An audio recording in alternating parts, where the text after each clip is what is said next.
Hey guys, my name is Jet and welcome back to the LeadFoot Racing YouTube channel. On today's episode, I'm going to take you for a walk around with LeadFoot Racing's very own 2021 Little Dipper.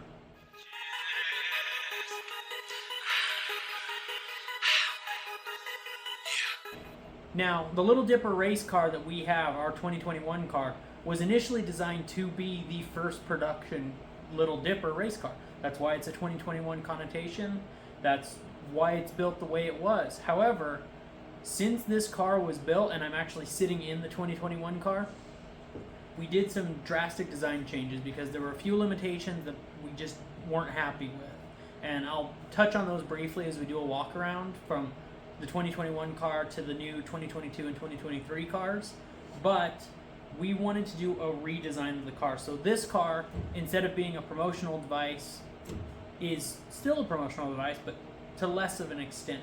This is now a test mule. So as we go and do our walk around, you're gonna see things zip tied into place, rough mounting, tape. I don't know if you can see that here or right here. You probably can see tape put all over the place, 3D printed parts, because this car gets all of the prototype objects that we're working on designing for the 2021 and 2022 cars. And we use this car to test new engine options, new driveline layouts, new cooling setups, new bodywork, new aero packages, new components, and it's not gonna stay the same for very long, because we need to change something in order to keep growing. So let me get out of this car and I'll take it for a walk around. Okay guys, I'm out of the car now. I hope you like this filming format. Our YouTube channel is so new that I'm still trying to figure out what you guys want to see and how you want to film it. So this is shot with a cell phone and in a non-talking head manner. Hopefully you guys like it. But this is a 2021 Little Dipper. This was supposed to be the first production car that we were going to use for marketing, take around for testing, and we are taking it around for testing. It is being used for marketing, just not in the sense that we thought. And the reason for that is because there are some design changes that I just wanted to make to this car because it made sense, because the design ethos of this car changed from when it was built. Well, I guess when it was initially designed. So the basic stats of this car, it weighs 1,247 pounds in the current setup with fluids, no driver. It's powered by a 2003 Kawasaki ZZR 1200. That engine makes, from the factory in 2003, 165 horsepower, and depending on where you look for your specs, 98 foot-pounds of torque or 121 foot-pounds of torque. The 121 number is very, very common to find. However, it's very optimistic for that. The engines that I pointed out earlier, this one, or in a earlier video, I believe it's this one. That is a ZX14R, so it's the big brother in model and then the big brother in size to this engine, and it doesn't even make 121 foot-pounds of torque. So they're a little optimistic there. This is just a standard carbureted engine. We have the giant cutout here because we use the stock airbox just for basic testing purposes. We don't need anything crazy. And once the development of each engine is done, we'll go through and create an airbox that will be ducted under this panel. So there will most likely be an access panel. And if the engine is tall enough, there will be a power bulge. I guess it's a power bulge if it sits in the passenger seat. And then this will be ducted kind of to the front and forward, so that way you can kind of get a ram air intake effect, and then that's kind of the way that's situated. But this is the second engine, well technically it's the third engine that's been in this chassis. So it's the second that's competed, third that's been in here. We had one that was in here for development that we changed right away. There was a miscalculation on my end, so it wasn't going to quite work out the way I wanted, didn't have quite enough power. The original engine is kind of back behind that thing, behind the toolbox. It's just a 600cc engine, and that comes down to, we want you to have as many options as possible with this car. If you want a 600cc engine and just go autocrossing, that's fine, take it. If you want to race SCCA and you want to have 1200, 1400, whatever cc with a turbo, have at it, go for it. So this car as it sits is our test mule. So what that means is it gets iterative changes all the time. So as you can see, this is a good example. Both of these parts are 3D printed. This was the original switch panel that was wired into the car. Here, I'll come around this way. So this is the original switch panel that was wired into the car. It powered the Honda CBR 600 engine that we had. We had the power switch here, start button, and then we had, I believe it was fuel pump and fans on it, because we had to have an auxiliary electric fuel pump since that bike didn't come with one from the factory. And that worked great until we got to this engine. So this bracket is to just mount this key switch in here. So this is the stock key that comes with the bike engine. The reason for that is because it won't run, or at least simply it won't run off of this switch as an ignition, because there's a resistor inside this switch, or the key, that needs to be energized. And for testing purposes, it doesn't have to be run on this switch. It can be like this. Not the prettiest, but it's just testing. This will all get changed once we finalize every single engine combo. There will be something made specifically for that engine.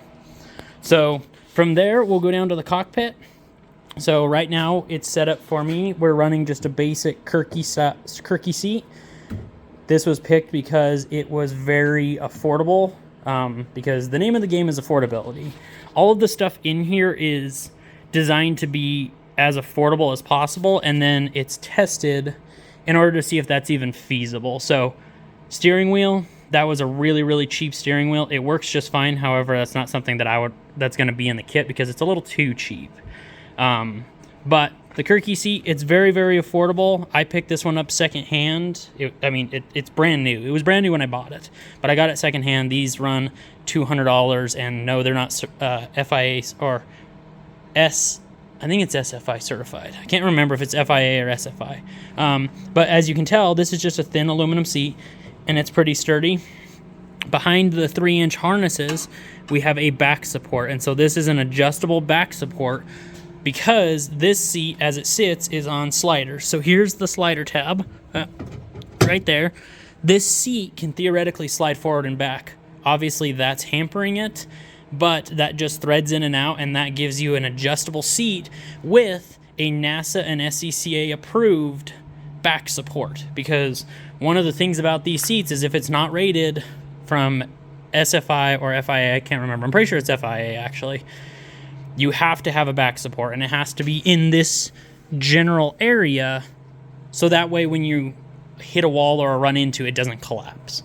So we have our Kirky seat, on-seat rails. We have just a basic quick release steering wheel setup and hub. This is from Speedway Motors, and we use it comes as a set. So this is a quick release coupler that comes on this shaft, and this, you can't see it. It's actually through that hole. Let's actually see if we can get in under the wheel. Let's see. Right there. So let's see if I can get in there. There it is, that thing. That little rubber crinkly tube is this steering column, because this is a collapsible steering column. Reason for that, we were going for a straight shot anyway, but it just adds a nice little safety factor of, if you stuff the front end into a wall, it's not gonna stab you through the heart. There's no other way to really put it. So that's just a standard Speedway Motors collapsible steering column. We have I believe that was a Takata steering wheel. We have the Takata harnesses, and these are rated until the end of this year. And we're in 2022. They will be good until the end of December. So I'll have to get a new set of those. This right here is how we make the motorcycle engines work in cars. So as you can tell, the motorcycle engine, from the purpose of a motorcycle, is turned the wrong way. It's longitudinal, whereas the motorcycles usually have them transverse, so it should be turned 90 degrees to the right. That causes issues because you're no longer accelerating in the correct direction that this engine is designed, and you're also generating a lot higher forces when you turn, because we're running 225, 45, 15s, I believe, and these are super sticky for this car, and it has a lot of cornering grip. I'm honestly surprised. I've only kicked it out once, and that was on a right to left hand turn going downhill on the brakes, and it kicked the rear end loose. And that's the only time I've ever kicked it loose so far. But these are designed to be, so if you're in the bike, you're going to be leaning. So your left turn, you'll lean to the left or to the right in this case. And then if you're making a right turn, you'll lean to the right or the left in this case.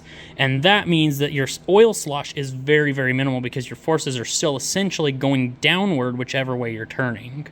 So we needed to compensate for that, and that's what this does. This is a Moroso AccuSump oiling system. And so what it does is it holds, you start the engine up, this increases your capacity, you pre-pressurize this side, so this little Schrader valve and this gauge tell you what it's pre-pressurized at, and then as the engine builds oil pressure, it'll push a piston, so there's a piston inside here, and fills this with oil up to about halfway, and then that is your oil running capacity. And as you make turns, so say we're making a hard left-hand turn this way and the oil sloshes that way and it goes away from the pickup.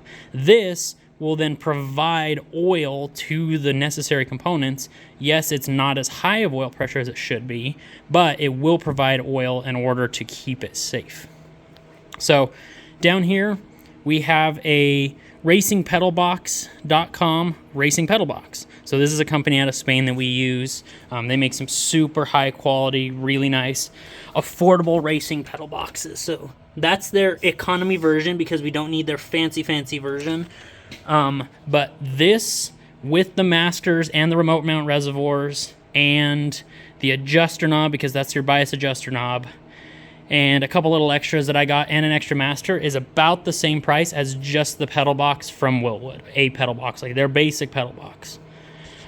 So we're gonna go fire extinguisher, obviously, and so let me talk about one of the big changes. And so let me go back over here, and it's a pretty good looking car if you ask me. I mean, I am a little biased, but let me get down here, and can you see the problem? This is really tall, and it was designed that way because this was supposed to look like a Mini Cooper. That's the way the body is supposed to look. It's supposed to look like an early original Mini Cooper, and that's great because I love quirky cars and I love watching those things race. If you haven't seen them, go check out Goodwood's YouTube channel and take a look. They are hilarious to watch, but not everybody likes that, and not everybody likes quirky. And unfortunately, no matter which way you look at it, sex appeal sells, and whether that's people or cars. So we need to make this a lot sleeker and more angular. So that's what these tape marks are for. The new roof line, so the top of the roof is going to be at the bottom of these pieces of tape. So if you take a look, all of that will be gone. So this bar will now be down here. And that actually lowers the roof. I believe it's 8 inches. And that gives you a lot less room for your helmet, but it's still got plenty of room for even people up around 6'3", 6'4" to fit. We'll also be changing the door bar situation, so I do have it off, but you can still see the adhesive. So this line right here, the top of this bar where it currently is will sit right at the top of this line, or where the tape used to be. So this is going to be dropped down 4 inches. It gives the side a little bit sleeker look, and then it gives the driver a little bit more room for ingress and egress, so in and out. And that's good for comfort when you're getting into the car, as well as safety. Right here we just have a basic SFI rated window net. It's not mounted necessarily in the best way, because as you can see, these tabs are on the outside of the car. This one's not, but this one is. That's not something you should do. They should be on the inside, so that'll get changed. However, legally it's okay. So this one will probably stay for a little while because of testing. The interior here is very, very comfortable and very roomy. So to make this car a little bit more streamlined and more angular, we're actually moving this door in 2 inches. So we're going to narrow out the cockpit, narrow out the engine bay, because where your passenger would sit is your engine bay, just to make it a little more streamlined. One of the big issues with this car is the aerodynamic limitations of it, because it is quote unquote a flying brick. So there's no way around it. Original Mini Coopers were flying bricks. This is a flying brick. So we're making it a little sleeker. So back to this car, we have a custom built fiberglass bodywork. This is not what the production car will look like. This was done because I needed to learn how to do fiberglass work. I designed it physically with cardboard and foam, and then pulled molds off of it, and then created the bodywork. It was a great learning experience, but this is the way it looks. This won't be the way that the production car is done or isn't done. So back here, we have our radiator. Yes, we only have one fan. There's supposed to be 3 back here, but we're still waiting. We have one more, and we need a third one to be ordered in. This radiator is 2 inches thick, and I believe its core is about 36 inches wide. It does plenty of cooling, and then it actually has enough capacity with a transmission cooler to cool the oil out of this engine and transmission combo. So let me walk around this side so we can kind of get to the front. The rear, it's kind of hard to see. Let's actually go back there real quick and see if we can get into it. It's just got a standard coilover setup on the rear. Let's see. Can you see it in there? Right there. So the suspension on this car is off of a BMW E39 chassis, so a 5 Series from the late 90s, early 2000s. The shock just has an adapter, mounts to the stock shock place of the BMW. So that means we have 4 mounting points, and that's it, and 2 shocks. That's all you have to do with the rear of this. It's really, really simple, and then you can utilize any of the stock geometry changes that they allow. We're also running the stock BBS wheels that came on the 5 Series. The reason for that, we can get lighter wheels or better wheels, but it's all about affordability, and we want to prove that you don't have to do it. Just because we can run fancy wheels doesn't mean we have to, so that's what we're proving right here. And then the other part about running BMW, we actually run the BMW subframes in the front as well. That means that it's affordable, so if something happens and we damage a control arm, we can go to a junkyard and pick up a new one. It will cost $20. We don't have to special order it. Or hell, if you want to do the entire suspension control arm in the rear, I think it's $120 to buy brand new components. But we have BMW front and rear subframes that are the suspension. We also run the BMW E39 brakes, wheels, hubs, basically everything that's connected to the subframe, as well as in the rear we run the diff and axles, because the axles are rated for way more than we need, and the diff is rated for way more than we need. So we are perfect and theoretically should never break them. In the front here, we're going to kind of peek in where there is no radiator because it's in the rear. And you can see we have 2 inboard shock absorbers. So this car is running a cantilevered front suspension. So we had to convert a McPherson front suspension into a front suspension that has an upper A-arm or control arm. So the way we did that is we have a control arm that kind of pokes out like this and then bends upward and attaches to the shock absorber, which is right here. So our control arm, if you're looking from the front, kind of goes down, pivots, and then goes out. And then that's how we were able, with a lot of iterations and a lot of magic, to make the McPherson strut work, McPherson strut starting point work with a control arm setup.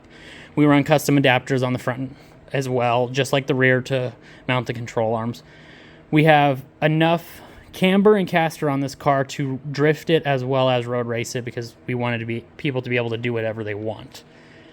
One of the design changes to make this more sleek is you can kind of see it's got a tall nose. So the new car will actually be dropped down to about here. So this distance is, I think it's like 13 inches, and it's on the new car, it's now around 3. So this is going to be dropped way down. It's going to be fun because the shocks actually poke through what the hood would be. And so we're going to have either open cutouts, which it will be open cutout, but then we'll also have an option for bulges, so you can make it a little more aerodynamic. So you have mini power bulges on the front, I guess you can call them. But that is just to cut down on the aerodynamic drag as well as making it look more aggressive. And then on this car, what we're doing is we've created an inner ducting system. It's not on this car. It's actually in the other room, and it's waiting to get molds made of it. Well, actually, no, we have most of the molds made. Pull body parts. And so what it's going to do is it's going to channel the air that comes in.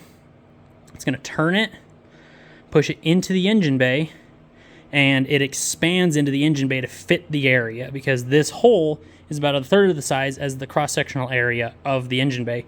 So if we have theoretically 120 mile an hour wind coming in, because the car is traveling at 120 miles an hour, it'll go through the engine bay at 40 because it's a third of the, it's 3 times the size, so the speed is a third of the size. And then that'll get ducted outward, speed up slightly to about 60 miles an hour, and then out through the radiator. That way, it'll kind of get rid of our parachute effect that we're running into with this car. So that's how we're doing this. Those are the major design changes. So we're going to go 2 inches narrower on both sides, 8 inches shorter. Wheelbase isn't changing. We're currently running a 98.5 inch wheelbase. And then the nose is going to drop down about 10 inches, which will make it a lot more aerodynamic. This engine, a lot of people have asked before on how we're running a BMW differential and a motorcycle transmission. And the secret is, see if you can see it, it's a drive shaft. See it right there? That's a drive shaft. So we run an adapter that comes off of the engine, mounts to a standard 1310 U-joint. Well, it mounts to a flange that has a 1310 U-joint, and then we just have a drive shaft that goes to the rear. A lot of people have issues with that, and they say, oh, well, your angle's too high. Well, it's actually not. This drive shaft is actually testament because that's the original drive shaft that we put in this car when we first started driving it. And we've had it serviced a few times. Well, not serviced. We've actually had it lengthened and cut down because we changed engines a few times. And every time we take it in, I ask them, look at the U-joint needle bearings in it and tell me how the wear is, because we're running what normally would be considered a high angle. It's still well within the working limits of this U-joint, but every time they've come back, they've said there's very, very little wear, and that's running at autocross events, running at SCCA track days, running at local track days. Like, that is this running 100 miles an hour down the straight, engine full chat kind of thing, and it's still having no issues keeping the drive shaft in. The name of the game with this car is simplicity, and in its current form, it's not maybe the best looking car. It's kind of like a mother will love her own baby, but this is the essence of simplicity. The new car is going to be much better. A few things will change in the dashboard. As you can see, this is our air-fuel ratio, our wideband sensor, and then we also have a gauge cluster that's currently not in the car, and then we have 3 other gauges that will go across to kind of give you, they're more than idiot lights. But this is the car. Thank you guys so much for watching. I will be doing, this is the car.